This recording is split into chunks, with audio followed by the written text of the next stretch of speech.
Let Century Management Solutions get you to your next medical appointment. They specialize in non-emergency medical transportation, connecting patients to care, safety, reliability, and on time. Their advanced technology platform seamlessly coordinates patients, healthcare providers, insurers, and transportation partners all in one powerful network. With over 200 trusted transportation providers, they deliver scalable solutions backed by real-time tracking and complete transparency. Go to SENTRYMS.com. Listen, all you New Yorkers. Taxi. Okay, man, we're looking around. This is the 77 WABC minicast. I love my next guest. I do watch her on News Nation. I loved her before that. I thought she was terrific. But her producer, you guys remember Monica Allen? Great girl, worked across the street at Newsmax. They screwed her over. Wasted her time for a year. She's a great producer, great. So now she's got this amazing opportunity with Katie Pavlich, how to move to D.C., but she loves country music, and I was told so does Katie. So Jason Aldean seemed like the easy choice. We'll find out now. Katie Pavlich, welcome to New York City. Good morning. How are you? Good morning. I'm a big Sid fan, first of all, and a huge country music fan, and love Monica. So I'm very grateful that she made the move to D.C., and we got another great person down in the Beltway helping us out with a new show. The show is already doing great. Last night you had Bruce Blakeman. You know, Bruce and I are very, very, very close. I helped him win that first Nassau County executive race. He admits it. He's now won another one since, and he's running for governor. As you know, you had him, Katie, against one of the most wretched people God ever created, just a horrible person, Kathy Hochul.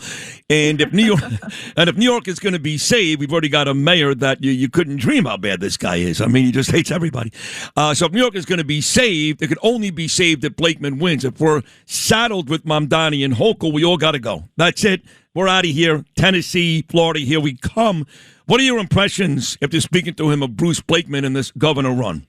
Yeah, talking to Bruce was amazing. I mean, the fact that Nassau County is one of the safest counties in the entire country, has a clear track record of safety and putting people's lives ahead of, illegal aliens. And he's not interested in stealing everybody's wealth after they die. I mean, the things that Mamdani is proposing after claiming that he was for the working class and for the lower class, and now he's wanting to raise property taxes on anybody who owns a home and wants to raid the retirement funds and rainy day funds for all of his socialist policies. He wants you to go to work every day so that you can pay for the health care of illegal aliens while they take everything from you. I mean, it's wild to see them proposing all of this stuff. I'm not surprised. But then, of course, Kathy Hochul lately is saying, after telling people to leave New York, right, saying, get out of here if you don't want to be here because of our policies. Now she's begging people to come back.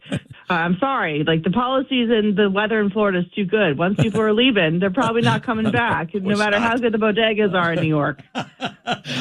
I was in Fort Lauderdale last week, and the first morning I'm there, Katie, I'm walking on the beach, and I tweeted, I go, here I am on the beach in Fort Lauderdale, sniffing out former New Yorkers. Can't wait to ask them, don't you want to go back home? You got Mamdani, he hates Jews, he hates cops, he hates everybody. You got Hochul wants to tax you up the ass. Don't you miss New York? And, of course, I was being satirical, ironic, but no one's coming back here. They say, don't ruin our morning walk with our coffee on the beach with talk about those people, please. I know. It really is unbelievable what's happened here to New York. It's a terrible thing. But you're not a New York girl or a D.C. girl. I know where you're from. And I'm going to tell you this, and don't get mad at me, Katie. I am ready, willing, and able to lay the 1.5 with the Michigan Wolverines over your Arizona Wildcats.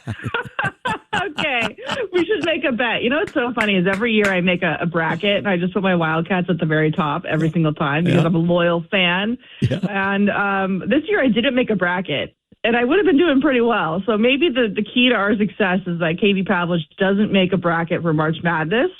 I put them at the top. So I'll take that wager. Maybe we'll take a little bet going, but my Wildcats are going to win. Sorry. Here's the bet. If the Wildcats win, you get to host this show one day. And if Michigan wins, I get to host your show one day. How about that? All right, we'll talk to NewsNation about that. That sounds like they won't let it happen. Let me tell you something. It doesn't matter if Bill O'Reilly and you and Colin all you walk in the office at the same time. Chris Cuomo will never let it happen. Trust me, he hates me. I don't like him either. Katie Pavlich is on at 10 o'clock, but you are an Arizona girl. And, of course, every day for months and months, all we talked about was, God rest her soul, Nancy Guthrie. It's a horrible story. Mm-hmm. My heart goes out to Savannah. I really thought she was dead right away. I still think that's the case. And until somebody tells me where she is, I'm still going to feel that way. But look, it doesn't matter. It's a heart-wrenching story and terrible.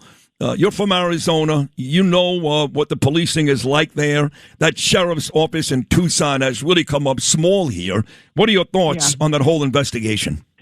Initially, when I heard that this was happening in Pima County, I knew that this would go poorly. Chris Nanos is a terrible sheriff. The Pima County Sheriff's Department is known for being corrupt and incompetent. You know, when you walk into a restaurant and you can just feel that it's managed poorly, that's what happens when you walk into Tucson and Pima County. You know that the law enforcement there is not doing their job, not just on this case, of course, but across the board on crime. Chris Nanos has been investigated by the FBI multiple times. This is a department that has been under investigation federally for years.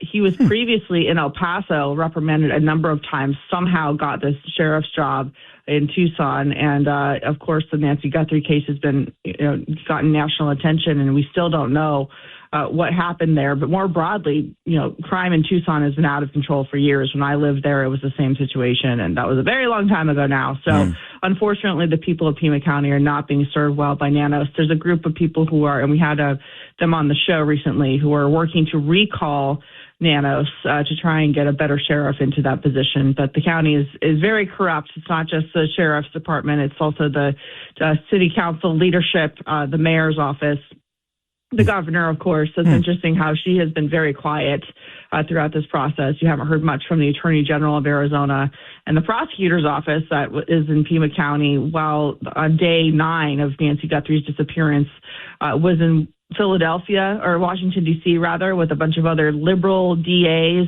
prosecutors, George Soros-backed prosecutors fighting Trump when they should have been in Tucson looking for Nancy Guthrie and figuring out their case. They still hadn't visited the crime scene where she was taken from her home. So it just tells you a lot about their priorities, and it's not a great place to live if you're interested in criminals being locked up instead of roaming the streets to victimize people every single night. Interesting. It sounds just like New York, just like Chicago, just like Atlanta, just like Los Angeles.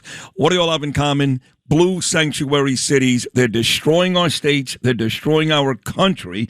Watch Katie Pavlich, 10 o'clock every weeknight on News Nation. Speaking of Brian Kilmeade earlier, the president is set to speak tonight. He's going to address the nation on Iran. It seems like he'd like to wrap this up in the next 2 or 3 weeks. I'll ask you the same question I asked Brian Kilmeade. It looks like he's willing to even wrap it up, even if the Strait of Hormuz is still closed, which is odd. I never thought that would be the case. If we do wrap this up in 2 or 3 weeks, do you think at that point, Katie Pavlich, that President Trump and America, excluding Bibi and Israel, President Trump and America did what they wanted to do from the outset? We'll have to see. He may go out tonight and ask the American people for some more time and lay out the case about why this is an opportunity to get the job done once and for all. He's been on the record saying he doesn't want to kick this can down the road, so in a few years we have to be back to fighting the same regime. Now, he has said he thinks that there is regime change. In terms of the Strait of Hormuz being closed, actually watching this, the media has been panicking about this, but the people that this disadvantages the most are Iran and China. So actually the Strait of Hormuz being closed for the sake of America is actually a tactic that we can use against the Chinese and the Iranian regime for negotiations. You're also hearing a lot from the UAE publicly and from Saudi Arabia finally about how they want us to stay in the region until this job is finished. And there's talk now that the UAE may get involved militarily to open the strait by force. And I just love that the president is holding the European countries accountable for being part of this, saying if you want the Strait of Hormuz open, which benefits you more than it benefits us, then you have to get involved and actually do something about it. You don't get to freeload off of America anymore. And those alliances are changing. And the way that NATO has behaved here in the past month is quite interesting, and the United States has certainly taken note. Yeah, you're being nice. Greenland, when you say interesting, it's been disgraceful. And, look, he talked just yesterday about pulling out of NATO. Spain has done it. Starmer's done it in the UK. Last night, Italy. That one shocked me, got to be honest, Italy. I mean, if I would have said to you, Katie, before we start the Iranian war, that when we, in fact, go into battle, that the Arab states would be more willing to cooperate than Europe, you would have said I was nuts. But that's the case. Yeah.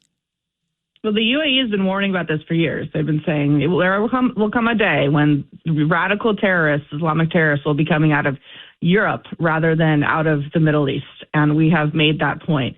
The other thing is, when the Greenland case was being made by the White House, everyone was throwing a fit. They were saying that, you can trust Europe, that when they say that you can use their bases to defend Greenland, that it would be open to them all the time. There shouldn't be any worries about that. There's no reason for U.S. ownership in Greenland.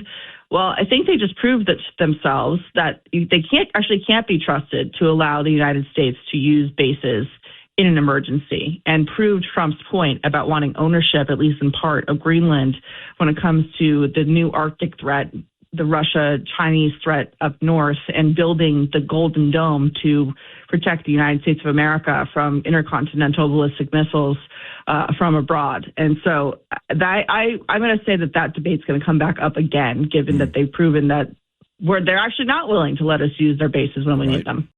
Listen to this podcast now on the Red Apple Podcast Network.